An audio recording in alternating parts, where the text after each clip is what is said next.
पुष्पा सिर्फ एक नाम नहीं है, पुष्पा मतलब ब्रांड। সুকুমার আল্লু অর্জুনের পুষ্পা 2 দ্য রুল বক্স অফিসে মুক্তি পাওয়া সবচেয়ে বড় ভারতীয় সিনেমা।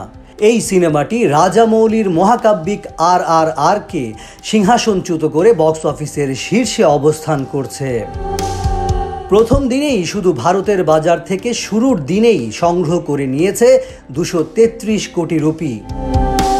অন্ধ্রপ্রদেশ এবং তেলেঙ্গানা থেকে আনুমানিক 105 কোটি সংগ্রহ করা হয়েছে। এছাড়াও ছবিটি কর্ণাটক থেকে 20 কোটি, তামিলনাড়ু থেকে 15 কোটি এবং কেরালা থেকে 8 কোটি রুপি সংগ্রহ করবে বলে আশা করা হচ্ছে। এটি RRRকে বিশাল ব্যবধানে পরাজিত করেছে। রামচরণ জুনিয়র NTR সিনেমাটি প্রথম দিনে 133 কোটি টাকা আয় করেছে। এ বিষয়ে বুক মাই শোর সিনেমার CEO আশিস সাক্সেনা জানিয়েছেন, পুষ্পা 2 দ্য রুল আনুষ্ঠানিকভাবে ইতিহাস নতুন করে লিখেছে। অগ্রিম বিক্রিতে 30 লাখের বেশি টিকিট বিক্রি হয়েছে। এই ব্লকবাস্টারকে ঘিরে উন্মাদনা স্পষ্ট। এটি কেবল পুষ্পা 2 দ্য রুলের জন্য একটি রেকর্ড ব্রেকিং মাইল ফলক নয়, বরং ভারতীয় সিনেমার জন্য একটি স্মরণীয় মুহূর্ত হয়ে থাকবে।